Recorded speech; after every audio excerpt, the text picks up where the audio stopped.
अस्सलामुअलैकुम। Straight talk में खुशामदीद। आपके साथ मैं हूँ आयशा बख्श।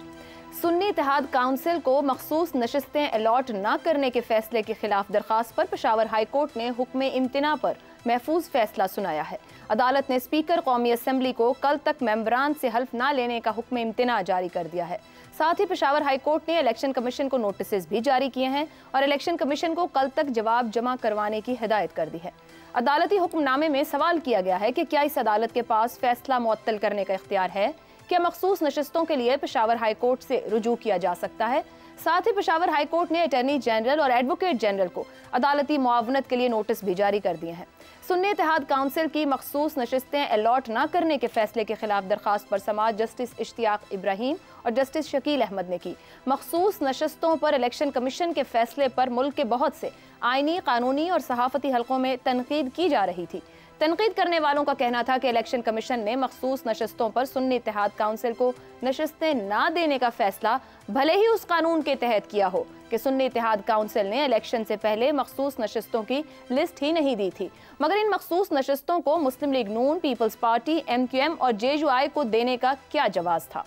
पेशावर हाई कोर्ट के बाद ये मामला वाज़ेह तौर पर सुप्रीम कोर्ट में जाएगा। पहले भी PTI को बल्ले से महरूम करने के इलेक्शन कमीशन के फैसले को पेशावर हाई कोर्ट के 2 रुकनी बेंच ने 10 जनवरी को मुअत्तल कर दिया था, मगर फिर सुप्रीम कोर्ट ने इस फैसले को मुअत्तल करते हुए इलेक्शन कमीशन के इक़दाम को कानूनी करार दे दिया था। अब देखना होगा कि अगर ये मामला सुप्रीम कोर्ट में गया तो क्या इस मामले को खालिस कानूनी और आईनी अंदाज में देखा जाएगा या फिर किसी फैसले तक पहुंचने के लिए इसके सियासी असरात को भी मद्देनजर रखा जाएगा। इसी पर पैनल की राय जानेंगे। हमारे साथ हैं शहजाद चौधरी, अबसार आलम, इफ्तिखार अहमद और जैगम खान। आप चारों का बहुत शुक्रिया। प्रोग्राम का पहला सवाल, पेशावर हाई कोर्ट ने मखसूस नशिस्तों पर हल्फ से रोक दिया, मामला फिर अदालतों में। क्या इस मामले को कानूनी से ज्यादा जमहूरी ऐनक से देखने की जरूरत है? जैगम साहब, आपके ख्याल में इसके असरात कानूनी ज्यादा हैं, सियासी ज्यादा हैं, आगे बढ़ना है तो इसको किस तरीके से हैंडल करने की जरूरत है?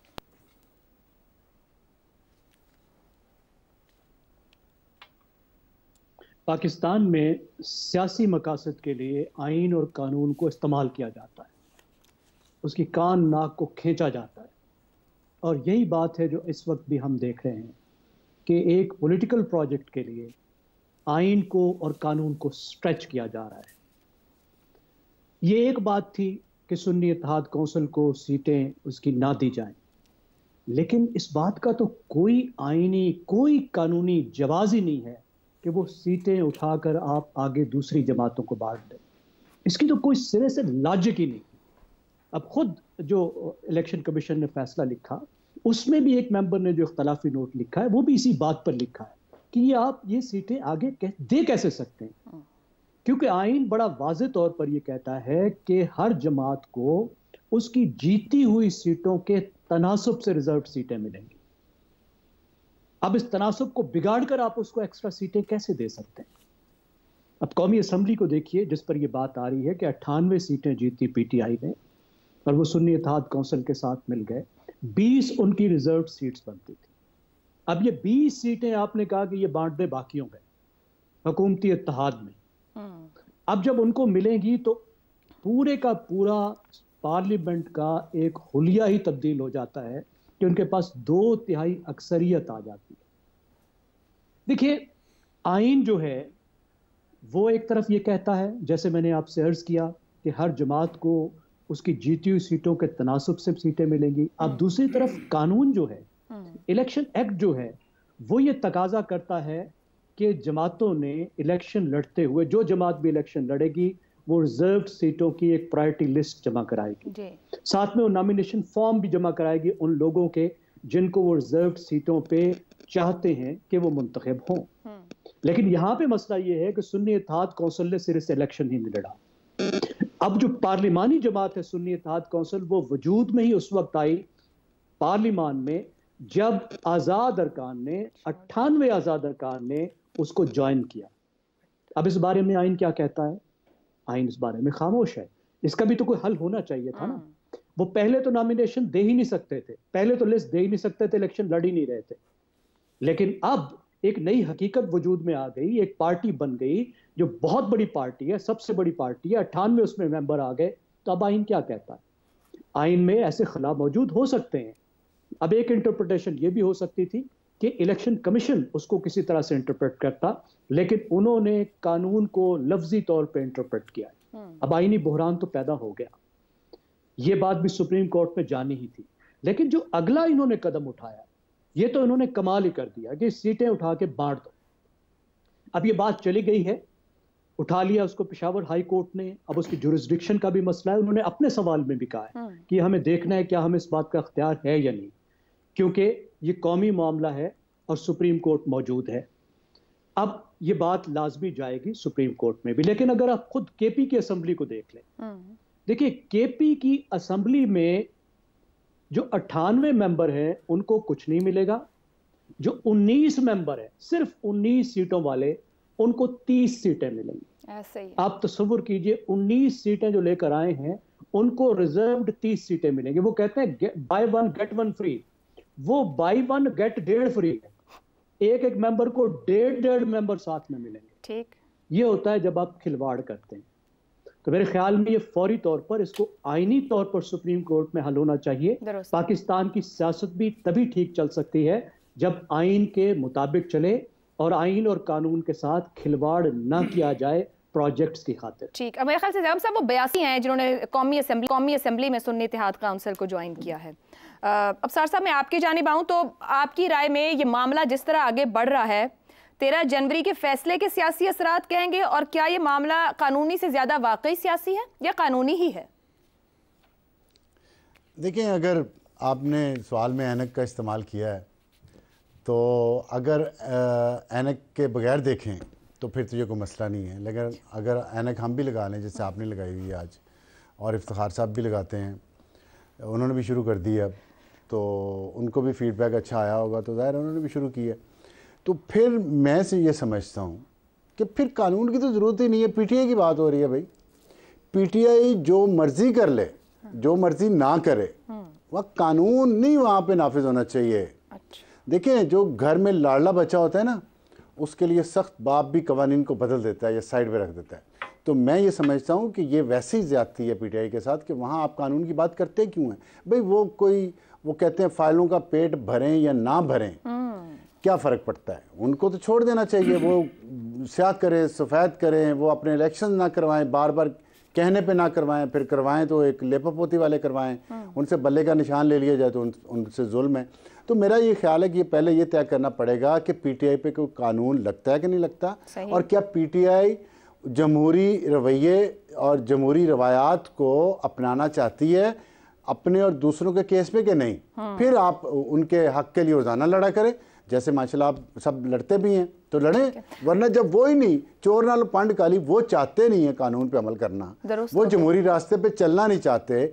मेरा और आपका सांस फूल जाता है रोजाना यहाँ कानून चलेंगे। कतई कलामी की माजरत, आपका ये पॉइंट तो आ गया कि वो जमहूरी रास्ते या कानून के रास्ते पे नहीं चलना चाहते हैं। अगर हम इसको ऐसे ही रख लें जैसे आप कह रहे हैं, तो कानून को भी कानून के रास्ते पे नहीं चलना चाहिए। जो बांटी गई सीटें जहां पर जिन्हें दे दी गई हैं, क्या उनका हक था? क्या वो कानून और आइन के मुताबिक हुआ है, या वो भी लाडले हो गए हैं उतने ही कि इधर से लेके उधर बांट दिया जाए? अब हक की बात यह है कि जो आपने सवाल पूछा था उसमें ये बात नहीं है कि जो सीटें दी गई, उसमें यह था कि ये जो हाई कोर्ट ने फैसला किया है ये आईनी और कानूनी है कि नहीं। देखें, इलेक्शन कमीशन भी एक आईनी इदारा है, और ये जो सीटें इनको नहीं दी गई, पहले दो हिस्से हैं ना इसके, जो सीटें नहीं दी गई पीटीआई को या सुन्नी इत्तेहाद को, वो कानूनी फैसला है, उसमें कोई सुकम नहीं है। अली जफर साहब ने हमारे रिपोर्टर, समा के रिपोर्टर को बताया है, मैंने खुद उनसे ये बात की है, उन्होंने कहा है कि हम ये केस नहीं जीत सकते कानून के मुताबिक, लेकिन अगर थोड़ा कोई प्यार मोहब्बत दिखाया जाए तो हम जीत जाएंगे, हमारे हक में फैसला आ जाएगा। ये उन्होंने अली जफर साहब ने कहा, ठीक है। लेकिन जहां तक सीटें किसी और को देने का इख्तियार है दूसरी सियासी जमातों को, कानून की पोजीशन क्या है मुझे वाजे नहीं है इस पर, लेकिन अखलाकी तौर पर, जमहूरी तौर पर और सियासी तौर पे ये दुरुस्त बात नहीं है। चाहे इलेक्शन कमीशन ने इसके हक में फैसला दिया, तो जो माइनॉरिटी जो मेंबर थे जिन्होंने ये कहा है कि ये किसी और सियासी जमात को नहीं दी जा सकती, मेरा ख्याल है नहीं दी जानी चाहिए थी, खाली रख लेते, सीटें अगर पूरी तो फिर भी नहीं थी, क्योंकि अब साहब कानून खामोश है ना, वहाँ कानून खामोश है। एक जमात के पास कुछ था नहीं, लेकिन बाद में आके एक्टिव हो गया, तो फिर तनासुब कैसे मैनेज होगा, ये सवाल बन जाता है ना। तनासुब किस चीज का तनासुब? जितनी सीटें जिसने जीती हैं उसको उतनी मिलनी चाहिए ना। बिल्कुल सही हो गया। तो ये जो एक्स्ट्रा सीटें आ गई हैं, ये कैसे, ये जो एक के साथ जैगम साहब के बकौल 1.5 फ्री मिल रही है, ये ठीक है? हाँ, ये ना, ये गलत है। ये नहीं ठीक, ये नहीं ठीक। मैं यही कह रहा हूँ, ये नहीं ठीक। लेकिन पहले पीटीआई ने गलती की है और उनके खिलाफ फैसला कानून के मुताबिक आया है, लेकिन आगे दूसरों को बांट देना, दूसरों को बांट, देखिए एक दलील ये दी जाती है कि हाउस इनकम्प्लीट रहेगा। हाउस तो कभी भी कंप्लीट नहीं होता। अब देखिए, ये जो 2-2 सीटों पे जीते हैं, इन्होंने एक सीट पे हल्फ उठाया। अब सीटें तो खाली अभी भी हैं, ज़िमनी इलेक्शंस होंगे, उसमें सीटें फिल होंगी। फिर कोई फौत हो गया, कोई कहीं चला गया, किसी ने रिजाइन कर दिया मेंबर ने, तो हाउस तो इनकम्प्लीट रहता है, लेकिन काम तो सारा चलता रहता है ना। तो खाली रहती है सीटें। सुन्नी इत्तेहाद काउंसिल की क्या जरूरत थी दूसरों को देने की? तो ये यहाँ पे मैं समझता हूँ ये इलेक्शन कमीशन ने ज्यादती की। ठीक है जी, वैकेंट नहीं रखी जा सकती है ना, हाउस इनकम्प्लीट, तो इसलिए आगे बांट दी गई। शहजाद साहब, 13 जनवरी का जो फैसला है खालिस कानूनी और आईनी तकाजों के तहत किया गया था, जब निशान नहीं दिया गया था, और उसके सियासी असरात अब तक हम देख रहे हैं कि ये वाला मामला भी अब हल नहीं हो पा रहा है। अगर ये मखसूस नशिस्तें देने को कानूनी और आईनी तरीके से देखें तो जिस तरह ऊपर बात हो रही है, एक हद तक बात ठीक है कि उन्होंने लिस्टें नहीं दी, बट दूसरी जगह जहां दे दिए गए हैं सीटों को, वो उनका हक भी नहीं था और कानून में भी कुछ नहीं।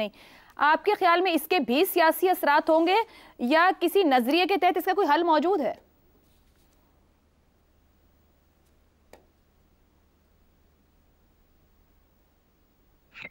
अच्छा, एक तो कानूनी तौर पर वो डिनाई किया गया था बल्ले का निशान, आईनी तौर पर उसको अपहोल्ड किया गया था। यानी जब सुप्रीम कोर्ट ने देखा तो उसने आइन की रूह से देखा, कानून जो है वो इलेक्शन एक्ट या इलेक्टोरल इलेक्शन एक्ट जो है हमारा वो अप्लाई करेगा, तो उसके हिसाब से इलेक्शन कमीशन ने कहा कि ये बल्ले का निशान नहीं मिल सकता। इसके अंदर भी आइन और कानून दोनों के अंदर तजाद है।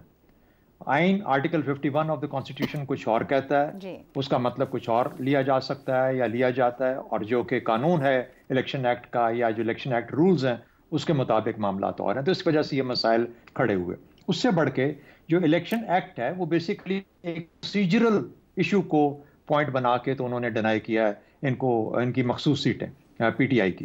तो अब वो प्रोसीजर के अंदर एक डिस्क्रिशन अवेलेबल थी, यानी एक मिसाल अवेलेबल है जहां पे इलेक्शन कमीशन ने मुख्तलिफ तौर पे देखा है किसी एक वक्त में पास्ट के अंदर उस चीज को, लेकिन आज जो डिस्क्रिशन थी उन्होंने उसको पीटीआई के खिलाफ इस्तेमाल किया या उनके हक में इस्तेमाल नहीं किया। उससे फिर इदारों की नीयत और इदारों के मसाइल जो हमारे सामने आ चुके हैं अब खुल के, और पूरा पाकिस्तान उसके बारे में बात कर रहा है, और 90% लोग समझते हैं कि ये सीटें जो है दी गई हैं, एडिशनल सीटें ये नहीं दी जानी चाहिए थी। तो ये मामला उस वजह से उठा। सवाल आपका बुनियादी ये है कि ये सियासी है या जमहूरी है, या मेरे ख्याल में जमहूरी और ज्यादा, जमहूरियत से ज्यादा ये सियासी है, कानूनी आईनी से ज्यादा ये सियासी मामला।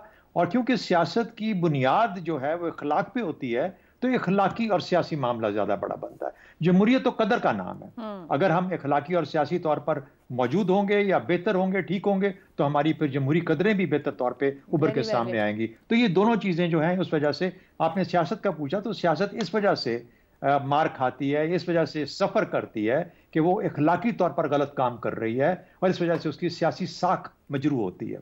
सियासी साख मजरू होने से जमहूरियत का आप जितना बड़ा अलम लेके बुलंद करते हैं हमारी सियासत के अंदर, वो नहीं कर सकते। तो ये बुनियादी तौर पे बात होगी। दूसरी बात, जब आप पीटीआई के साथ ये काम किया आपने, या ये उनको डिनाई किया सीटें, भले ये मामला आप सुप्रीम कोर्ट में भी जाएगा, और सुप्रीम कोर्ट ने बड़ा वाज़ेह तौर पे कह दिया है कि मामला अगर आईनी होगा तो हम देखेंगे, और अगर इलेक्शन एक्ट और इलेक्शन रूल्स की के बारे में तो उसको हम नहीं अकोमोडेट करेंगे। तो मेरा ख्याल है ये भी तकरीबन जो फैसला है ये हमारे सामने मौजूद है कि सुप्रीम कोर्ट अपहोल्ड करेगा इलेक्शन कमीशन के फैसले को, और ये जो कुछ भी हुआ, गलत हुआ, जिस तरीके से हुआ, ये इसी तरीके से चलता रहेगा। सही। उससे क्या होगा? उससे आपने जवाब दे दिया पीटीआई को कि वो अपनी एहतजाजी मिजाज जो है उसको जारी रखे।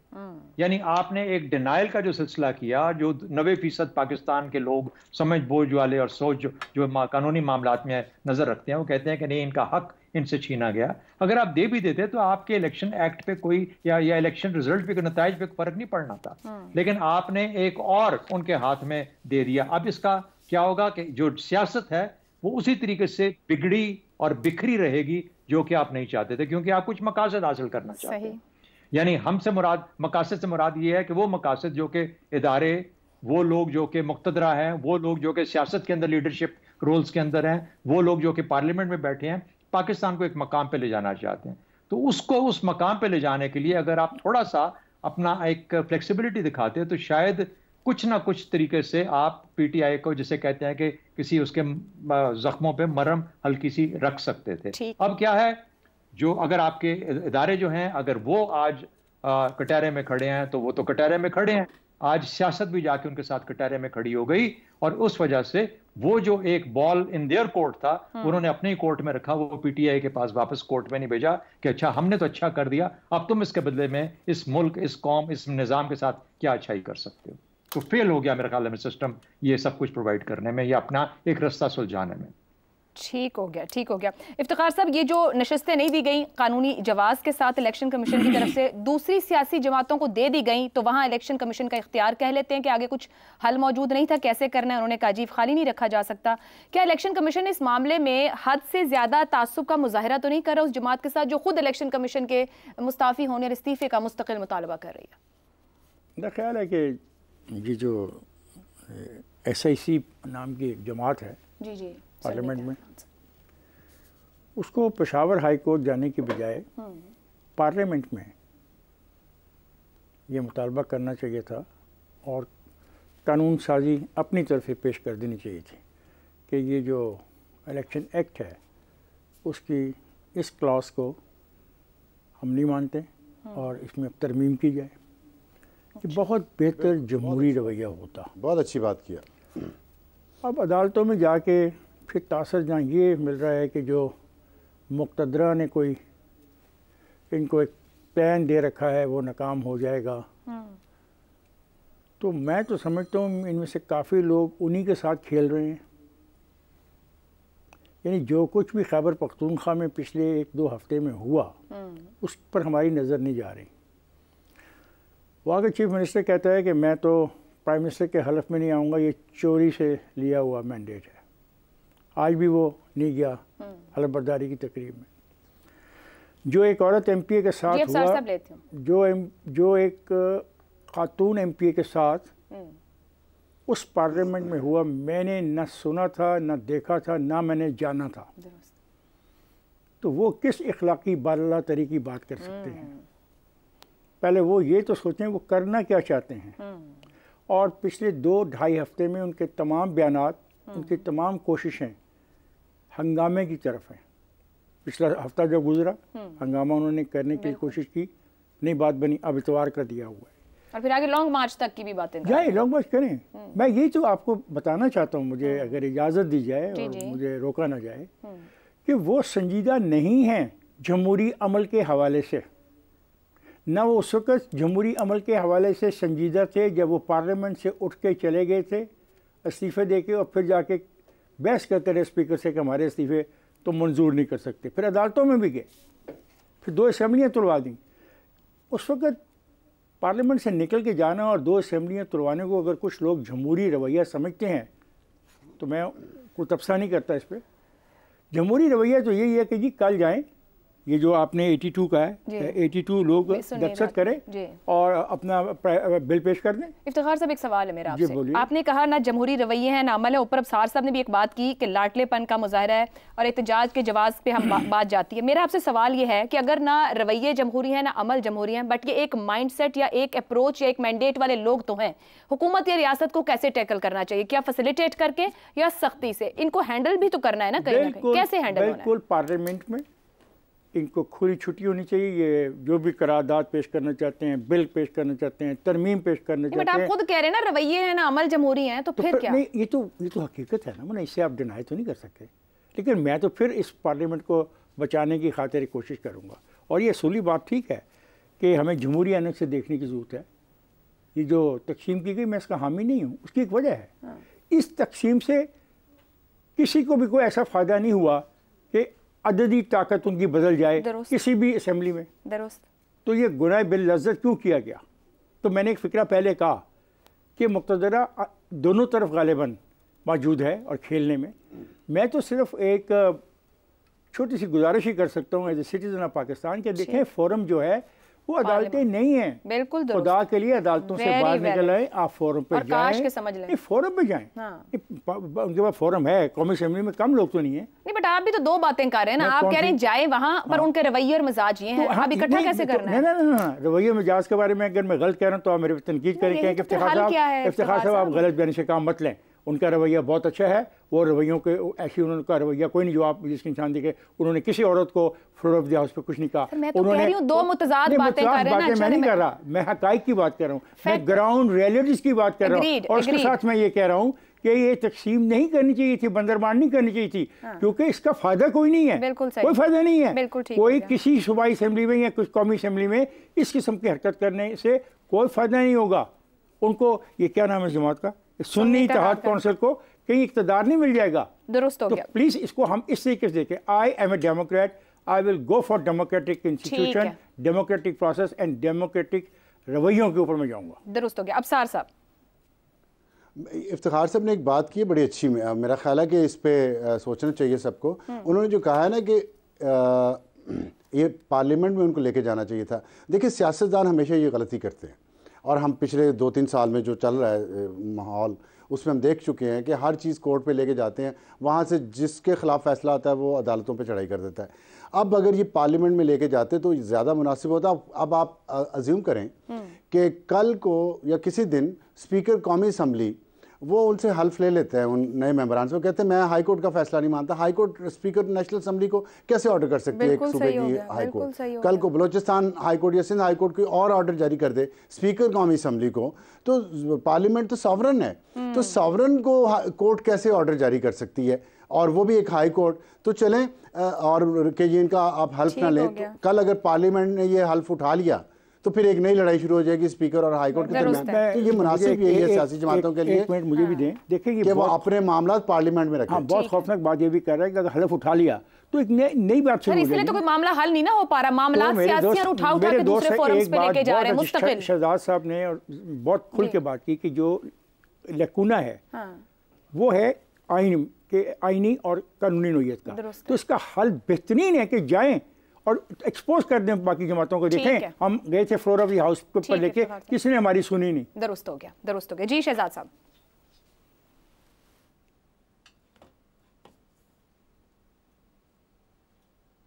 मैं कह रहा हूँ अबसार क्या सादा हैं, बीमार हुए जिसके सबब। आगे वाला मिसरा जो है वो वेल नोन है, मैं उसको दोहराता नहीं हूँ। अच्छा, बात ये है कि जिस पार्लियामेंट में ये लेके जाना है उन्होंने तो हड़प करके सीटें पहले अपनी जेब में डाल ली हैं। तो कौन से लेवल ऑफ इखलाक के ऊपर वो इसका कानूनी जवाब बनेगा कि इसको उनकी मदद की जाए, जो कि पीटीआई वहां पे रेजोल्यूशन लेके जाएगी। तो थोड़ा सा जरा हम जब करते हैं बात, हम ग्राउंड रियलिटीज को देखना चाहिए। ठीक है, ग्राउंड रियलिटी होगी कि जैसे जुलूसों से मामला तय हो जाएगा। तो मेरा नहीं ख्याल कि इनकी किसी किस्म की रेजोल्यूशन को कानून का शक्ल दी जाएगी वहां। ठीक है जी, ठीक हो गया जी। गुफ्तगू को कंक्लूड करते हैं। मामला ऐसी है तो यकीनी तौर पर जमहूरी नजर और ऐनक से देखने की जरूरत है, और अगर जमहूरी रवैये और जमहूरी अमल हो तो मामला हल भी हो सकते हैं। अगर दूसरी सूरत में एहतजाज का जवाज और हक आप रखते हैं, और अगर आप मामला चलाना नहीं चाहते तो फिर ना सियासत बढ़ पाएगी ना मामला तय हो सकेंगे। एक ब्रेक ले लेते हैं, ब्रेक से वापस आएंगे। तो आज एक मामला इस मुल्क में तय कर लिया गया कई दहाइयों के बाद, क्या वाकई इंसाफ हो गया? इस ब्रेक के बाद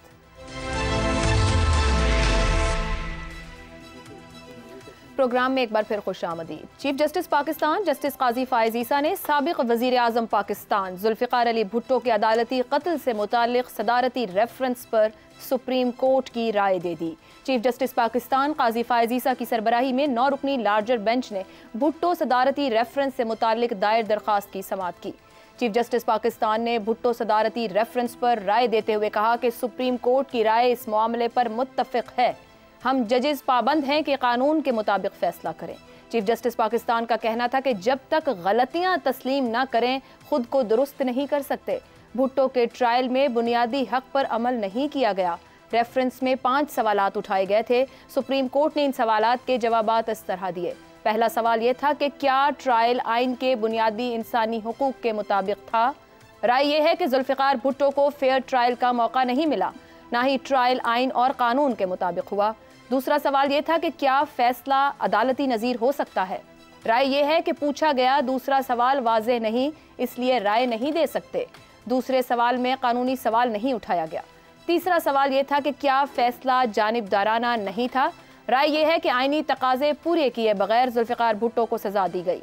चौथा सवाल सजा के इस्लामी उसूलों के मुताबिक जायजा लेने का था। राय यह है कि इस्लामी उसूलों पर किसी फरीक ने मुआवनत नहीं की। इस्लामी उसूलों के मुताबिक फैसला होने या ना होने पर राय नहीं दे सकते। पांचवा सवाल यह था कि क्या शवाहिद सजा सुनाने के लिए काफी थे। राय यह है कि जुल्फिकार अली भुट्टो की सजा आइन में दिए गए बुनियादी हुकूक के मुताबिक नहीं थी। रेफरेंस में मुकदमे के शवाहिद का जायजा नहीं ले सकते। भुट्टो रेफरेंस केस 2011 में उस वक्त के सदर आसिफ अली जरदारी ने सुप्रीम कोर्ट में दायर किया था। उस वक्त के चीफ जस्टिस इफ्तिखार मोहम्मद चौधरी ने दिसंबर 2012 तक केस की 6 समातें की, लेकिन इस रेफरेंस से मुतालिक कोई फैसला नहीं हो सका था।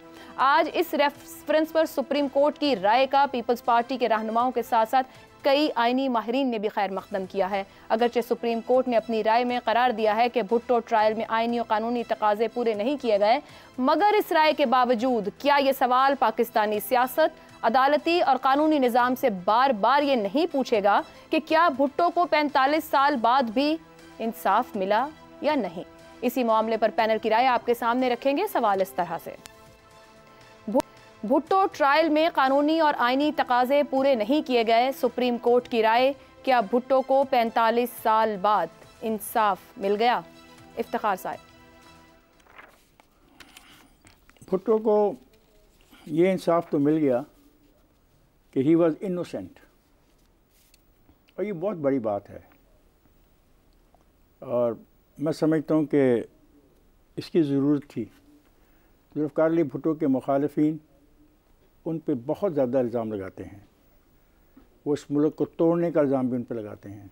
इस मुल्क में बहुत सारे और लोग जो कत्ल हुए उसका इल्ज़ाम भी जुल्फ़िकार अली भुट्टो पर लगाते हैं। जब समदानी साहब ने जुल्फ़िकार अली भुट्टो की बेल ली, उसके बाद उस वक़्त की मुक़तदरा ने यह फ़ैसला कर लिया कि जुल्फ़िकार अली भुट्टो को अब बचना नहीं चाहिए। और ये ऐसा सानिया है कि जिसकी FIR हुई, केस पे अमल न किया गया, पेंडिंग रही। क्या जुल्फ़िकार अली भुट्टो के लिए ये मुमकिन न था कि उस FIR के हवाले से किसी को भी सज़ा दिलवा के फजल अली चौधरी से उसको माफ़ी करवा देता? क्या उसके लिए नामुमकिन था? क्या ये कानूनी तौर पे सारे रास्ते पूरे नहीं वो कर सकता था? लेकिन उसको यकीन कामिल था कि वो इस कत्ल में शरीक ना है। उसने ये कत्ल नहीं करवाया।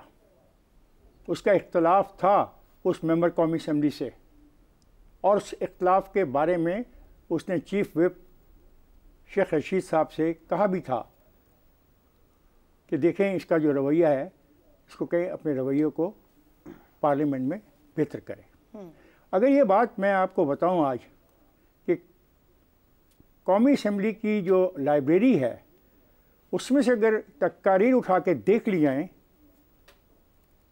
तो उन तकारीर में ये भी कहा गया कि जुल्फ़िकार अली भुट्टो हम तुम्हारे बच्चों को घसीटेंगे सड़कों पे। तो उनके खिलाफ तो कोई कार्रवाई नहीं हुई। समदानी की ज़मानत के बाद ही सब एकदम खड़े हो गए। मुझसे एक बहुत बड़े आदमी ने, मैं नाम नहीं ले सकता, लंच के ऊपर, उस ज़माने में ये मोबाइल टेलीफोन नहीं होते थे, सदारती महल से फ़ोन आया जी। और उस आदमी को स्नब किया जाओ रखने के, ये केस आपने क्या दिया। इसमें तो समदानी ने ज़मानत ले ली। जिस दिन समदानी ने ज़मानत ली उस दिन फैसला कर लिया गया था कि जुल्फ़िकार अली भुट्टो को सजाए मौत देनी है, और फिर उस दिन से लेके उसकी सजाए मौत तक तमाम प्रोसेस को अगर गौर से देखें, खा वो FIR है, खा वो उसका सेशन कोर्ट में जाना, सेशन कोर्ट से एकदम एक दिन में हाई कोर्ट में चले जाना, हाई कोर्ट में ऐसे लोगों के पास जाना जिससे बाइस्ड है, क्लियर बाइस्ड है, नोन बाइस्ड है, बिल्कुल, और फिर वही हवाला सुप्रीम कोर्ट में हुआ। तो मैं समझता हूँ कि ये जो हुआ, मैं तो बहुत खुश हूँ, और मैं जो कोशिश करता रहा जुल्फ़िकार अली भुट्टो के हवाले से, उसका एक चाहने वाला, मैं कामयाब हो गया। ठीक है, एक मुझे एक मुख्तसर सी बात है, जो आज राय आई है सुप्रीम कोर्ट का फैसला, आप समझते हैं इसके सियासी असरात होंगे? सियासी असरात तो कोई भी नहीं होंगे। ठीक है, इसके इखलाकी असरात बहुत गहरे नहीं। नौजवान नस्ल को पता ही नहीं जुल्फ़िकार अली भुट्टो कौन था। उनको तो यही कहा गया कि वो एक जालिम आदमी था, उसने मुल्क तोड़वा दिया, वो वो बंदे मरवाता था। लेकिन आज सुप्रीम कोर्ट की राय, आज सुप्रीम कोर्ट की राय ये है, ठीक है, और बड़ी क्लियर राय है और बड़ा अच्छा हुआ। बिल्कुल। और मैं तो कहूँगा कि ये जो आसमा जिलानी केस है, जो 200 केस है, जो ये दूसरे केसेस हैं, तमीजुद्दीन केस है, और all treason allegation cases of the political leaders और फ्रॉम द पास्ट, इन पे बात तो होनी चाहिए ना। ठीक है जी, पता तो लगे ना किस तरीके से एक, अच्छा देखें उसमें वादा माफ गवाह जो हैं वो कौन थे, ये सारी साजिश थी क्या? ये साजिश थी एक पूरी, पाकिस्तान को एक मुंतखब जमहूरी रहनुमा से महरूम करने की। आज तक हम उसका भुगतान भुगत रहे हैं, हमारे पास वैसा लीडर नहीं आ रहा। ठीक है जी। शहजाद साहब, जब आज ये भी कहा गया, जब ये राय दी गई कि जब तक गलतियां तस्लीम ना करें तो खुद को दुरुस्त नहीं कर सकते, अब आपसे सवाल है कि जो हालिया अदालती फैसले हैं, क्या गलतियों को दुरुस्त किया जा रहा है?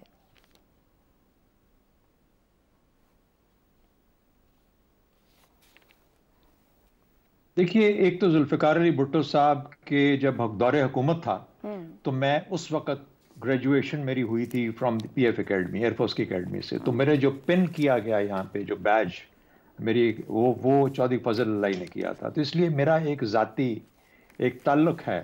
जुल्फिकार अली भुट्टो एक दलेर आदमी था, उसने मेरे हिसाब से एक पॉलिटिकल सोच वाला आदमी था। बेशक उसके ऊपर नेगेटिव्स भी बहुत ज़्यादा कहे जा सकते हैं, लेकिन उनको अलग रखते हुए उसने एक पॉजिटिविटी की कोशिश की जो कि कामयाब नहीं हो पाई इकोनॉमिक सेंस के अंदर, बहुत सारी चीज़ों के अंदर। उसको अलग एक साइड पे रखते हुए, जहाँ तक इस मुकदमे का ताल्लुक है, जहाँ तक ये इसकी बहस हुई 6 सिटिंग्स के अंदर, मैंने 2-3 सिटिंग्स को कुछ उसके पीसेस सुने। पहली बात ये इस्टेब्लिश हुई कि मेरिट को सुप्रीम कोर्ट ने डिस्कस नहीं किया बिल्कुल से, कि क्या सच था क्या झूठ था, उसका कोई किसी भी तरीके से वो इस्टेब्लिश करने की कोशिश ही नहीं की। उन्होंने पोजीशन वो करने का हमारा काम ही नहीं। दूसरी बात, प्रोसीजर के ऊपर उन्होंने आइडेंटिफाई किया कि प्रोसीजरली चीज़ें उस तरीके से नहीं हुई जैसे होनी चाहिए थी। इसके बारे में हम मुख्तलिफ तौर पे मुख्तलिफ वक्तों पे मैं खुद अपना इजहार करता रहा हूँ कि 4-3 के अंदर कभी डेथ सेंटेंस नहीं होती, लाइफ इम्प्रिजनमेंट अगर आप देना चाहते हैं तो दे सकते हैं। नसीम हसन शाह का जब वो एविडेंस उनके सामने पढ़ा गया तो उसने भी किसी भी जगह पर, इफ्तिखार साहब का अपना इंटरव्यू है जिसमें से ये नहीं कहा कि मुझे हिदायत आई थी कि मैं उसके हक में इसके खिलाफ वोट दूं। ये बड़ा वाज़े तौर पे क्लियर कल या परसों की जो हेयरिंग थी उसके अंदर आया। चले इसको छोड़ देते हैं। जो कुछ हुआ बिलावल भुट्टो साहब के लिए एक जिसे कहते हैं कि सेंस ऑफ सेटिस्फैक्शन। अब अगला मरहला उनका यह है कि बेनजीर भुट्टो का जो कत्ल हुआ उसके ऊपर भी कुछ ना कुछ उनको निकालना चाहिए कि उसकी कोई कमीशन बनवाएं और पता करें कि उनके कातिल कौन थे। लेकिन क्या इस तमाम चीजों से मरियम नवाज की गवर्नेंस पे असर पड़ेगा? खैबर पख्तूनख्वा में इस्माइल गंडापुर साहब जो है, इमरान इस्माइल, वो अपना जो इनका नाम है इस्माइल साहब, ये अपना काम कर पाएंगे? अली अमीन गंडापुर साहब अपना काम बेहतर करेंगे? लोगों को जो मुश्किलात हैं महंगाई की, क्या उसके अंदर बेहतरी आ सकती है? तो इसकी एक वैल्यू है। लेकिन मुझे आज और मेरा पाकिस्तान कल का अगला जो मुस्तकबिल है, मुझे उससे ज्यादा इंटरेस्ट है कि उसमें हम किस तरीके से बेहतरियां ला सकते हैं। सियासत को बेहतर होना चाहिए, गवर्नेंस को बेहतर होना चाहिए, डिलीवरी को बेहतर होना चाहिए, और हमारी कोशिश दूर होनी चाहिए। जहां तक बिलावल भुट्टो की आंख में आंसू है वो जायज बनते हैं, लेकिन उसको अभी और भी काम पड़ा है, बेनजीर भुट्टो का भी पता करे कि उसको किसने कत्ल किया। ठीक है जी, एक ब्रेक लेते हैं। ब्रेक के बाद ज़ैकम साहब की राय आपके सामने रहेगी। प्रोग्राम के आखिरी हिस्से में एक बार फिर खुशामदीद। हम जजेस बिला खौफ व खतर कानून के मुताबिक फैसले करने के पाबंद हैं। चीफ जस्टिस साहब की जानिब से आज ये कहा गया। अफसार साहब, क्या अब कानून के मुताबिक ही फैसले हो रहे हैं? हम माजी से सीख चुके हैं। देखिए, आपका बहुत अच्छा सवाल है, मैं इसका जवाब दूंगा, और मैं ज़ैकम साहब से गुजारिश करूंगा मुझे 30 to 40 सेकंड अपने टाइम में से अगर दे दें तो, क्योंकि ये मेरे दिल के बहुत करीब है ये जो आज फैसला आया है, जो सब्जेक्ट है। देखें, सबसे पहले तो मैं इफ्तिखार अहमद साहब को सैल्यूट पेश करूंगा, मेरे सीनियर हैं, और इनका वो इंटरव्यू जस्टिस नसीम हसन शाह का जो इन्होंने किया, और जिसमें इन्होंने उगलवाया उनके मुंह से कि मैं जजेस दबाव में होते हैं, और जजेस दबाव में थे उस वक्त जब जुल्फिकार अली भुट्टो के केस का फ़ैसला हुआ। तो ये आज के जर्नलिस्टों को, एंकर्स को, एनालिस्ट को, यूट्यूबर्स को मैं ये दरख्वास्त करना चाहता हूँ कि वो ये इंटरव्यू देखें, दोबारा यूट्यूब पे पड़ा हुआ है, और देखें कि सहाफ़त क्या होती थी। और इफ्तिखार अहमद साहब के जो जैसे जो लोग हैं हमारे सीनियर्स, इनसे सहाफ़त मैंने भी सीखा इनसे, और उन्हें भी चाहिए कि इनसे सहाफ़त सीखे। सहाफ़त ये होती है कि आप सच कैसे बाहर लेके आते हैं, और इनका लाया हुआ सच जो काम इन्होंने शुरू किया उसका पहला पहली ईंट इन्होंने रखी, बुनियाद इन्होंने रखी। उसके बाद आसिफ अली जरदारी साहब ने सदर के तौर पे उसका रेफरेंस भेजा सुप्रीम कोर्ट में। सुप्रीम कोर्ट में 6 चीफ जस्टिस आए और चले गए, उस रेफरेंस पे बैठे, किसी में इतनी जुर्रत नहीं हुई। जस्टिस काजी फायजी साहब को सलाम सर, 8 चीफ जस्टिस आए इसको 8 चलें, thank you very much. 8 chief justice आए, किसी का दिल गुर्दा नहीं था।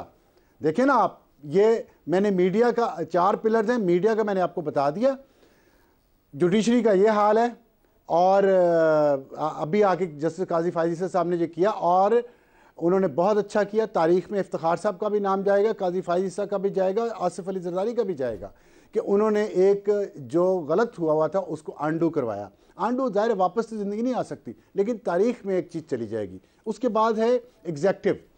याद रखें, तमाम हुक्मरान हर दौर में, मसूद महमूद भी होते हैं जो जुल्फ़िकार अली भुट्टो के खिलाफ वादा माफ़ गवाह बना, और आज़म खान भी होते हैं जो इमरान खान के खिलाफ वादा माफ़ गवाह बना। तो वो काम मत ऐसे करें, ऐसे लोगों को मत नवाजें जो उस वक्त पावर के वक्त आपके खुशामदी हों और बाद में आपके खिलाफ वादा माफ़ गवाह बन के आपको फांसी के तख्ते पर चढ़ा दें। आखिरी बात है पार्लियामेंटेरियंस की। देखें, मैं इंसाफ से ये बात करता हूँ, मेरे 2 भाई चले गए जुल्फ़िकार अली भुट्टो के दौर में, हम और उनकी हुकूमत के दौर में, मुझे हम सबको उसका ज़ाती रंज था, लेकिन मैं ये समझता हूँ ईमानदारी का तकाजा है कि जुल्फ़िकार अली भुट्टो के साथ ज़्यादती हुई थी। हमारी अदलिया ने उनके साथ ज़्यादती की और तब से लेके आज तक अदलिया मुंतखब वज़राए आज़म के साथ ज़्यादतियाँ कर रही है। आपने पूछा ना सबक, ये सिर्फ टिप ऑफ द आइसबर्ग है। अभी देखें, ये बेनज़ीर भुट्टो के केस का जिक्र किया ना शहजाद चौधरी साहब ने, नवाज शरीफ के केस को भी निकालें, वो भी देखें कि अदलिया ने क्या किया, वहाँ पे कितना अपने मुंह पे कालक मली है कि डायरेक्ट सुप्रीम कोर्ट ने फारिग कर दिया प्राइम मिनिस्टर को। और ये हम तो कर ले, मीडिया की भी मैंने बात कर ली, अदलिया की भी कर ली, पार्लियामेंट की भी कर ली, एग्जेक्टिव की भी कर ली। एक सवाल की इजाज़त दे दें, ये करवाता कौन है?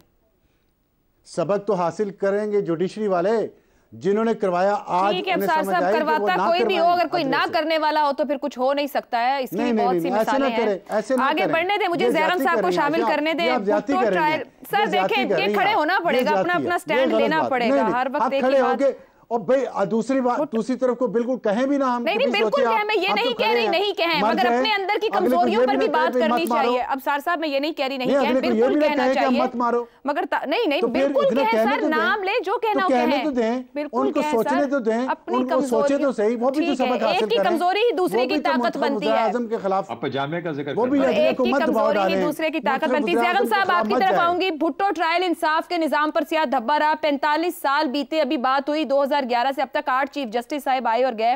इतनी बड़ी हिमालयाई गलती का अजाला क्या 5 सवालों के जवाब से हो गया? सब राइट ऑन डायरेक्शन और हमने सीख लिया।